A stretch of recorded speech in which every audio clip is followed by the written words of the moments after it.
흩어졌다가 이제 다시 예배 자리에 나오신 모든 예배자들에게 우리 주 예수 그리스도의 은혜와 평화가 이 시간 가득 임하기를 축복합니다. 이 예배 시간에 주시는 성령의 기름 부으심과 힘으로 이번 한 주도 소금으로 빛으로 우리 모두 승리할 수 있게 되기를 더 축복합니다. 성가대 참 감사합니다. 오랜만에 마스크 벗고 하니까 소리가 훨씬 힘찬 것 같아서 우리 모두에게 너무 감동입니다. 이런 날이 오네, 그쵸?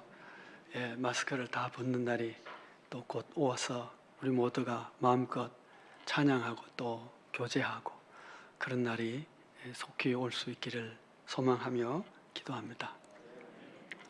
만약 어떤 공동체가, 어떤 조직이, 어떤 나라가 성인 남성들에게는 어떤 투표권을 주고 성인 여성에게는 투표권을 안 주는 그런 어떤 공동체 혹은 어떤 그런 국가가 있다고 하면 그 나라가 정상적인 보통 괜찮은 나라 혹은 조직이라고 생각이 되지 않죠. 남녀 차별이 심한 조직이네 혹은 그런 나라네 이런 생각을 할 것입니다. 지금 이 세상은 남녀가 평등하다라고 하는 것이 보편적 상식이 되어 있는 이런 시대입니다만은 여성에게 참정권을 주기 시작한 역사가 얼마 되지 않는다는 사실을 아마 아실 겁니다.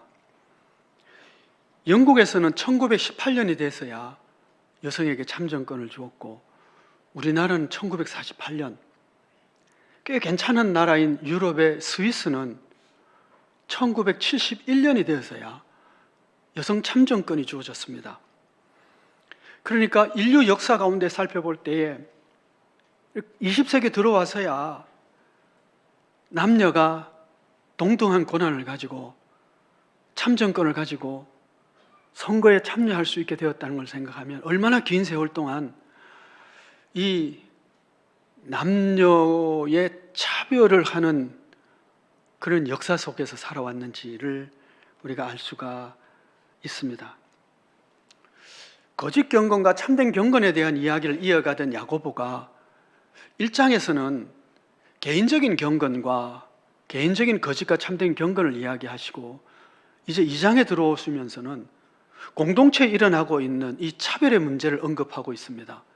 우리 경건이라고 믿음이라고 하는 것이 개인적 영역과 공동체의 영역에 함께 적용되고 있다는 것을 말씀해 주고 있는 것이죠. 야고보는 당시 예루살렘 교회와 흩어져 있는 초대교회 가운데에 빈번하게 일어나고 있는 차별의 문제, 그것도 빈부 간에 일어난 차별의 문제를 언급하며 이것은 신앙의 삶에 있을 수 없는 일임을 말씀하고 있습니다. 1절 말씀을 보시면 예수 그리스도에 대한 믿음을 너희가 가졌으니 내 형제들아 영광의 주 곧 우리 주 예수 그리스도에 대한 믿음을 너희가 가졌으니 사람을 차별하지 말라 그럽니다. 그러니까 우리의 믿음이 참되다면 사람을 차별하는 일은 있을 수가 없다는 전제를 하고 그리고 그 교회 안에 어떤 차별이 있는지를 쭉 얘기하고 있습니다. 4절 말씀 보시면 너희끼리 서로 차별하며 악한 생각으로 판단하는 자가 되는 것이 아니냐. 교회 안에 빈번하게 일어나는 빈부 간에 부자와 가난한 자 간에 어떤 생겨지는 차별의 문제를 언급하고 나서 너희끼리 이렇게 차별하는 것은 악한 생각이고 악한 판단이라고 말씀하고 있는 것이죠. 또한 9절 말씀을 보시면 만일 너희가 사람을 차별하여 대하면 죄를 짓는 것이니 율법이 너희를 범법자로 정죄하리라 그럽니다. 그러니까 차별한다는 것은 죄를 짓는 것이고 그리고 범법자, 범죄인이 된다는 야고보의 말씀입니다. 우리 안에는 우리도 모르는 참된 경건으로 살아간다고 하지만 이 차별의 문제가 이렇게 저렇게 드러날 때가 참 많은데 가끔씩 여자아이들을 이렇게 보면서 저 아이가 100년 전, 200년 전에 조선시대에 태어났다면 얼마나 험악한 삶을 살았을까라는 생각을 하게 됩니다. 뭐 칠거지약이니 일부종사니 처녀 때 과부라도 되면 평생을 수절하며 그냥 시댁에서 종살이 같은 삶을 살아야 되고, 그리고 그렇게 사는 것이 당연한 줄 알고 남성이든 여성이든 그렇게 무거운 짐을 여성에게 지워지며 살았습니다. 그리고 그렇게 사는 것이 마땅한 줄 알고 그냥 그렇게 살아간 그 옛날 여성들을 생각하면 참 마음이 아프죠. 그 시절에 살았던 사람들에게 성차별, 남녀 평등 이런 말은 그들은 들어보지도 못했을 것이고 그냥 그렇게 차별하고 차별받으며 살았을 것입니다. 이런 문화는 오늘 우리에게도 여전히 남아있어서 특별히 경상도 이 바닷가 지역은 더욱 그런 것 같기도 한데, 마치 그것이 대단한 무슨 도리나 되고 진리나 되고 하나님의 말씀처럼 남자라고 가장이라고 남편이라고 폭력을 이루고 원래 남자는 그런 거야, 여자는 그렇게 사는 거야 라고 말하고 있다면 이것은 잘못된 것이죠. 많이 잘못된 것이죠. 요즘도 우리 사이에서 이혼율이 높아지는 시기가 있다고 그러죠. 명절 뒤에 남자들은 부엌에 들어가서 설거지하면 무슨 하늘이 무너지는 것처럼 여기고 여성들은 마땅히 그 무거운 짐을 져야 하는 것처럼, 그것이 우리의 전통이고 우리의 문화고 우리의 가르침이 우리에게 내려온 것이라 할지라도 하나님의 빛으로 우리는 다시 봐야 되고 그리고 고칠 것은 고쳐야 되는 것이죠. 여러분 솔직하게 한번 얘기해 보십시다. 왜 우리는 여성 장로가 한 명도 없는 거죠? 왜 장로 투표를 하면 1차도 넘어서는 여성이 한 명도 없는 거예요? 우리 중에 있는 여성들은 모자라는 사람들입니까? 봉사를 덜 하는 사람들입니까? 아니면 남자 외에는 지성적이 아니라고 생각을 하십니까? 어떻든 어떤 생각이든 우리 안에 이 문화가 깊이 들어와 있는 것입니다. 그리고 나도 모르게 아이고 여성이 그런 것까지 그런 거 아닐까요? 야고보는 오늘 이렇게 말합니다. 우리와 다른 상황이지만 빈부간에 일어나고 있는 이 차별에 대한 이야기를 하면서 그는 차별은 악한 생각이고 죄를 짓는 것이고 만약 그렇게 산다면 그건 범법자다 이렇게 말씀하고 있습니다. 그러면서 이 야고보는 이러한 차별의 문제, 이런 범법자가 되지 않기 위해서 어떻게 해야 되는지를 우리에게 몇 가지 가르쳐주고 있습니다. 첫째는 뭐냐? 우리의 믿음을 다시 생각해라 라는 것이죠. 우리의 믿음이 어떤 믿음인지를 기억하면 이런 죄에서 벗어날 수 있다는 것입니다. 다시 1절 말씀을 보겠습니다. 영광의 주 곧 우리 주 예수 그리스도에 대한 믿음을 너희가 가졌다. 그러니 사람을 차별하지 말라. 이렇게 말씀하는 것이죠. 우리가 차별의 이 죄를 극복하기 위해서는 우리의 믿음이 영광의 주 그리스도를 믿는 믿음이라는 것입니다. 왜 영광의 주라고 했을까요?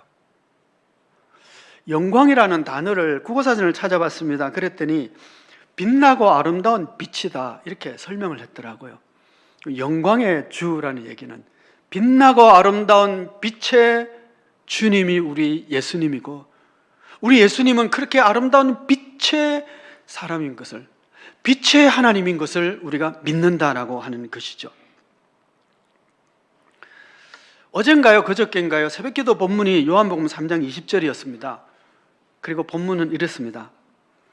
악을 행하는 자마다 빛을 미워하여 빛으로 오지 아니하나니 이는 그 행위가 드러날까 하며 진리를 따르는 자는 빛으로 오나니 이는 그 행위가 하나님 안에서 행한 것임을 나타내려 함이라 하시니라. 악을 행하는 자는 빛으로 나오지 않는다고 그럽니다.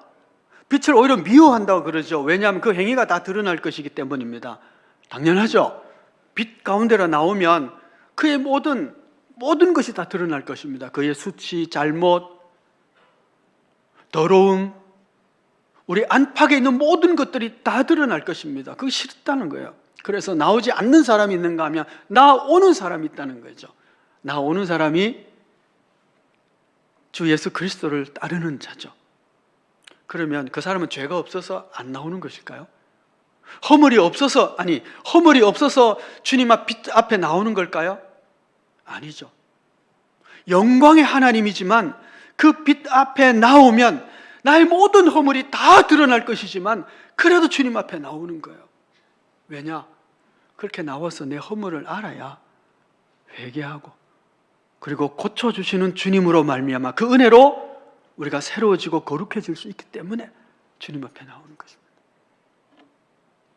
새벽기도를 드리면서 제가 제 장인 얘기를 했어요. 제 장인이 간경화로 돌아가셨거든요. 그런데 그것을 발견했을 때는 이미 늦은 거예요. 왜 그때까지 두었느냐? 병원에 검진하러 가기를 싫어하시는 거예요. 왜 싫어했을까요? 병원에 가면 나쁜 소리 들을까 봐. 그런 분도 혹시 계시죠? 병원에 가면 검진하면 나쁜 소리 들을까 봐 가기 싫은 거예요. 그래도 가십시오, 여러분. 죄 지은 자가 검사 앞에 가는 게 아니고 아픈 사람이 의사 앞에 가는 겁니다. 빛 앞에 나오지 않는 자는 검사 앞에 가는 마음인 거예요. 근데 빛으로 나아가는 자는 어떤 마음이에요? 의사 앞에 나아가는 거예요. 내 허물이 다 드러나고 나의 연약함이 다 드러나고 나의 행한 일이 다 드러나지만 우리 주 예수 그리스도는 그 빛 가운데서 우리의 허물을 보시고 그 보혈로 씻어주시고 그리고 새롭게 하시고 우리를 온전케 하여 주시는 사랑의 주님이시기 때문에 나아가는 것입니다. 이 믿음을 가지면 우리가 차별의 문제를 극복할 수 있다는 것이죠. 이 빛 앞에 나아가 보니까 나도 허물이고 너도 허물이고 뭐 인간이 조금 괜찮다고 뭐 자랑하는 것 돈 좀 있어 봤자 여러분 세상에서 재벌이라고 할지라도 그 돈이 엄청 많다고 할지라도 천국에 땅 한 평이나 사겠어요? 돈으로 못 사잖아요. 이 세상에서 그가 대단한 지위를 가지고 무슨 대단한 위치를 가지고 다른 사람을 차별하고 내가 돈이 많다고 가난한 자를 차별한다 할지라도 주님 앞에 서면 그가 아무것도 아니고 다 주님으로부터 치료받고 용서받고 새롭게 되어야 될 죄인이라는 것을 알 수 있는 것이죠. 그리고 우리가 그 믿음을 갖고 영광의 주를 믿는 자라는 것이죠. 진짜 이 영광의 주를 믿으면 우리는 이 차별의 문제를 극복할 수가 있다. 왜? 영광의 빛 앞에서 보니까 다 비슷한 죄인이고 다 용서받아야 될 하나님의 긍휼의 대상이고 그 은혜로 살아가는 자임을 알게 되기 때문인 것이죠. 오늘도 영광의 빛 앞에 나아가서 주님으로부터 주님의 그 환한 빛 앞에 서서 나의 허물과 연약함이 치유되어지는 긍휼과 자비로 살아가는 그런 하나님의 사람들이 되시기를 축복합니다. 그리고 두 번째 단계로 이 차별의 죄를 극복하기 위해서는 우리 하나님의 복음의 역사와 사랑의 역사를 기억하자는 것입니다. 5절 말씀입니다. 내 사랑하는 형제들아 들을지어다 하나님이 세상에서 가난한 자를 택하사 믿음에 부요하게 하시고 또 자기를 사랑하는 자들에게 약속하신 나라를 상속으로 받게 하지 아니하셨느냐. 우리의 믿음의 중요한 내용 중에 하나는 뭐냐 하면 우리 하나님께서 가난한 자를 택하사 그 믿음에 부요하게 하셨다라는 것과 하나님의 나라를 상속받게 하셨다라는 겁니다. 여기 가난한 자가 있다고 합시다. 정말 찢어지게 가난한 자라고 합시다. 무슨 저주받은 것처럼 가난한 자라고 합시다. 근데 그 사람이 예수를 잘 믿고 하나님의 은혜로 그렇게 구원받은 자라고 합시다. 그럼 이 사람에게는 하나님의 나라가 상속되어질 사람입니다. 이 땅에서는 가난하게 보이지만 저 하늘나라의 지분을 가지고 있는 사람입니다. 무슨 이 땅에 대단히 괜찮은 어떤 회사에 무슨 주식을 갖고 있는 정도하고는 비교할 수 없는 하늘나라의 지분을 가지고 있는 상속자입니다. 그 가난한가요? 결코 가난하지 않습니다. 이 세상에 있는 걸 가지고 비교할 수 없는 하늘나라의 상급을, 그리고 하늘나라의 상속을 받을 자인데 어떻게 그가 가능한 자입니까? 이것을 기억하라는 것입니다. 뿐만 아니라 한 걸음 더 나가서 하나님께서는 가난한 자에게 믿음을 부욕해 하셨다 그럽니다. 처음에 교회 부임을 하고 거의 한 30여 년 전이죠. 신방을 하는데 그 중에는 이제 그 당시에 이미 은퇴하신 그런 이제 권사님들이 계셨어요. 권사님들 이렇게 신방하면 옛날 교회 섬기던 얘기들 들려주세요. 이렇게 저렇게. 그 중에 들은 이야기 중에 하나는 우리 식당 그 밥을 어떻게 했느냐. 어떻게 했을까요? 여기 교회 앞마당에, 앞에 다 건물 없을 때입니다. 앞마당에 가마솥 걸어놓고 밥하고 국 끓이고 그렇게 했어요. 요즘 교회들마다 특별히 코로나 이후에 봉사자가 없어서 난립니다. 무슨 뭐 성가대 봉사도 그렇고 교사도 그렇지만 제일 봉사자를 찾기 힘든 곳이 식당 봉사예요. 이해가 되죠. 요즘 거의 맞벌이를 하고 있으니 주말 돼야 겨우 좀 쉴 수가 있는데 주말까지 교회에 붙잡혀 있으면 얼마나 힘들겠어요. 이해가 돼요. 그래서 교회들이 식당 봉사자를 찾을 수 없어서 외부 업체에다가 맡긴 일들이 점점 많아지고 있어요. 이 주변에도 다 그렇습니다. 그러면 여러분 생각해 보세요. 가난할 때 그분들이 물론 시간도 있고 그래서 했다 할지라도 교회를 사랑하는 마음으로 장작불 떼가며 밥하고 국하고 교회 섬겼어요. 오늘날 식당 내가 차라리 사람 사서 하자. 그래서 식당 봉사자 돈 주고 사는 신앙하고 그때 장작불 떼서 밥하는 신앙하고 하늘에서 누가 상급이 클까요? 저는요, 가난할 때 훨씬 믿음이 부여해지는 것 같아요. 제가 참 아쉽게 생각하는 것 중에 하나가 저희 모교회가 마산 문창교회인데 그 교회가 원래 돌로 지어진 교회였습니다. 한강 이남에 돌로 만든 첫 번째 교회 그렇게 자랑도 했는데 한국교회 첫 번째 신학교 졸업해서 목사가 된 목사님 대신 그 몇 분 한석진 목사님을 계신데 그분이 계실 때 지어진 거예요. 돈이 많아서 지었겠을까요? 아니에요. 교인들이 돌멩이 들고 오기도 하고 그렇게 하면서 지어진 건물이에요. 그 건물 그냥 팔고 저 옆에 다 이렇게 크게 진다고 가서 그 건물이 그냥 무너져 버렸어요. 지금 있었으면 아마 문화재급이 되고도 남았을 텐데 그 옆에 지나갈 때마다 마음이 좀 그래요. 왜 그랬을까? 근데 여러분, 요즘 우리가 교회를 짓는다면 그렇게 저 시내가에 가서 돌멩이 들고 오실 분 계세요? 돈으로 그냥 돈도요. 혹시 집 팔아서 전세방 들어가면서 헌금하실 분 안 계시잖아요.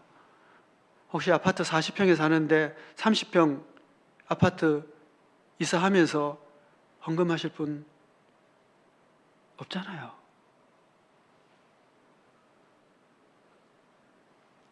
가난할 때 우리의 믿음이 훨씬 부유한 것 같아요.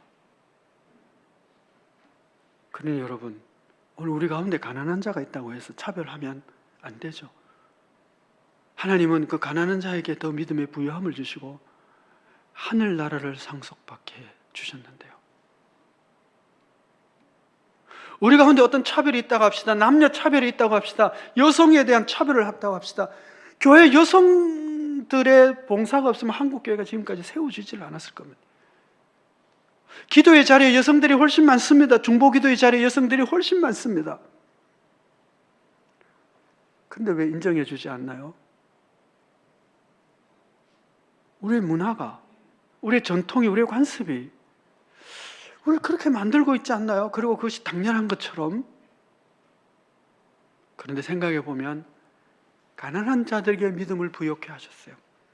어쩌면 여성분들에게 하나님께서는 더 믿음의 부유함을 주셨다고 보아줘요. 부유할 때보다 가난할 때 하나님께서는 더 믿음의 용기를 주시고 주를 섬길 수 있는 마음을 주셨어요. 그러니 우리가 어떻게 그들을 차별할 수 있어요? 차별하면 그 범죄죠. 그 다음에 우리가 이 차별의 문제를 극복하기 위해서는 우리가 율법대로 심판받을 자처럼 행하고 말해야 된다고 말씀합니다. 12절 말씀을 보시면 너희는 자유의 율법대로 심판받을 자처럼 말도 하고 행하기도 하라. 아마 외우시는 분들이 많이 계실 텐데 요한복음 5장 24절은 이렇습니다. 내가 진실로 진실로 너희에게 이르노니 너희가 내 말을 듣고 또 나 보내신 이를 믿으면 영생을 얻었고 심판에 이르지 아니하나니 사망에서 생명으로 옮겼느니라. 주님의 말씀을 듣고 주님을 보내신 하나님 아버지를 내가 믿으면 영생을 얻었다고 그래요. 이 영생은 단순히 영원히 사는 것이 아니라 하나님 나라에서의 영원한 삶을 얘기하는 것이죠. 그 하늘나라의 생명을 얻었고 심판에 이르지 아니하나니 심판이 없다는 거예요. 사망에서 생명으로 옮겼다 말씀합니다. 근데 오늘 본문 말씀은 뭐라고 그래요? 너희는 자유의 율법대로 심판받을 자처럼 말도 하고 행하기도 하라. 심판이 없지만 심판받을 자처럼 행하고 말하라는 거예요. 우리가 다 용서받았고 그리스도의 보혈이 나의 과거, 현재, 미래의 죄까지 다 용서받아서 이제 더 이상 나에게는 심판이 없다 할지라도 매일매일의 삶 속에 마치 내가 심판받을 자처럼 말도 하고 행하고 잘못하면 하나님이 심판하실 것처럼 그렇게 행해야 된다. 그것이 바른 믿음의 삶이라고 하는 것이죠.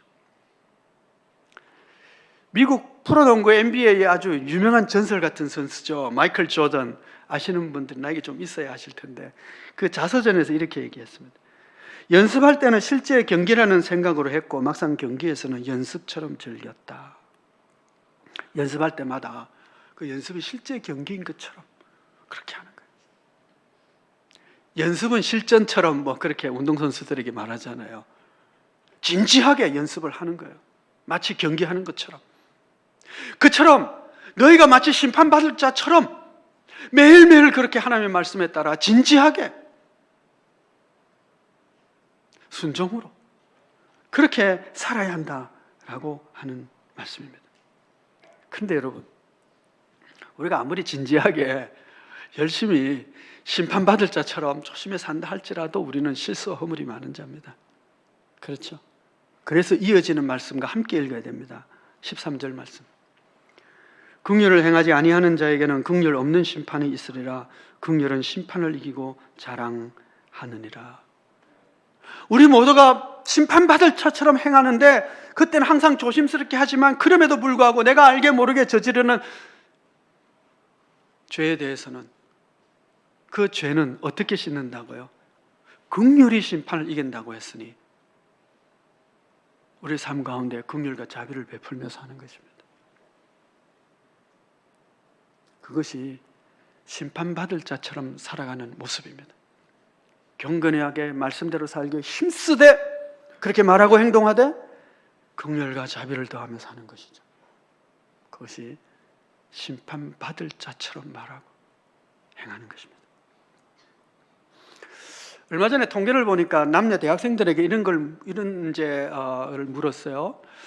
우리 사이에 남녀 차별에 대해서 어떻게 생각하느냐라고 하는 질문이었어요.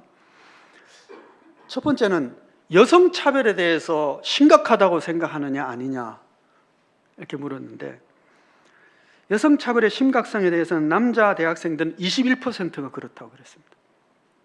여자 대학생들은요 75%가 심각하다 얘기한 거예요. 그러니까 남자 대학생과 여자 대학생들이 그 남녀 이게 성차별에 대한 심각성을 인식하는 정도가 아주 다른 거예요. 21% 75%입니다. 너무 다르죠? 그러면 남성차별에 대해서는 어떻게 생각하느냐고 물었어요. 그랬더니 우리 시대에 남성 차별이 참 많다. 남자 대학생들은 60%, 여자 대학생들은 30%가 그렇다라고 했습니다. 이 데이터가 뭘 얘기할까요? 각자의 처지에 따라서 남녀 차별에 대한 심각도를 느끼는 이 느끼는 정도가 달라도 너무 다르구나. 그러니까 남성들은 여성 차별에 대해서 이해 못하고 있다는 얘기죠. 여성들은 남성들이 받는 차별에 대해서 이해 못하고 있어요. 남성들이 무슨 차별이 있냐 그렇게 생각하시죠. 남자들은 안 그렇대요. 차별 받는다고 그래요. 다른 거. 저는 오늘 이 본문을 읽으면서 이런 생각을 했어요. 야고보가 당시 교회 안에 있는 빈부 차별에 대한 이야기를 했는데, 당시 빈부 차별만 있었겠어요? 남녀 차별은 더 심하죠. 당시에 여성들은 뭐 숫자에 치지도 않았는데요. 상속받지 못하는 건 물론이고요. 인종에 대한 차별도 있었죠. 로마인이냐 식민지 사람이냐, 로마 시민권을 가지고 있느냐 없느냐에 대한 차별도 엄청났죠. 피부색에 따른 차별은 지금까지도 벌어지고 있죠. 당시에 얼마나 많았겠습니까? 근데 왜 야고보가 교회 안에 일어나고 이 다른 모든 차별에 대해서는 언급하지 않으며 빈부에 대한 차별만 이야기했을까? 잘 모르겠어요. 근데 저 혼자 그런 생각을 했습니다. 오랜 관습과 습관 속에서 야고보의 눈에 보이지 않는 남녀 차별과 어떤 종족에 따른 차별과 이런 것들은 눈에 보이지 않았기 때문이지 않을까? 그에게 눈에 보인 것은 빈부에 대한 차별만 보인 것 아닐까라고 하는 생각입니다. 남성과 여성이 남성 차별과 여성 차별에 대한 그 심각성을 서로 다르게 느끼는 것처럼 각자의 입장과 처지에 따라서 오늘 우리 안에 벌어지고 있는 차별을 인식할 수도 있고 인식하지 못할 수도 있는 것이죠. 오늘 우리도 알게 모르게 우리의 전통적인 생각과 문화와 간섭 속에서 의례 그런 것으로 알고 있으면서 그게 무슨 대단한 차별이냐? 그게 무슨 대단한 문제냐? 그렇게 인식하고 있는 차별의 문제 있지 않을까요? 그걸 죄라고 그러는데요, 지금 악한 판단이라고 하고 있는데요. 그래서 여러분, 야고보는 우리에게 이것을 극복할 수 있는 길을 가르쳐 주십니다. 영광의 빛 앞에 나아가자. 우리 믿는 믿음이 그거니까. 영광의 빛 앞에 나아가면 그분이 진리의 빛으로 조명하여 주셔서 우리의 모습이 어떠한지를 보게 해 주실 것이고, 그 모든 빛 속에서 우리가 심판받을 자인 것을 생각하며 그렇게 심판받을 자인 것처럼 주께서 조명하시는 말씀에 따라 행하기도 하고 고치기도 하고 새롭기도 하고, 그럼에도 불구하고 다하지 못하는 우리의 허물들이 있을 것이기에 긍휼은 심판을 이긴다고 했으니 매사에 긍휼과 자비를 베풀며 살아가는 것이죠. 이번 한 주도 우리가 흩어져서 다시 소금으로 빛으로 살아가는 삶의 현장에서 영광의 빛이 우리 안에 비춰지기를 사모하며 그 말씀으로 우리에게 깨닫게 할 때마다 우리의 말과 행실을 고치고 곧 심판받을 자인 것처럼 진지하게 살아가며 그 가운데 긍휼과 자비를 더하여서 하나님이 이끄시는 말씀의 삶을 잘 살아갈 수 있는 그런 우리 모두가 되어지기를 축복합니다. 기도하겠습니다.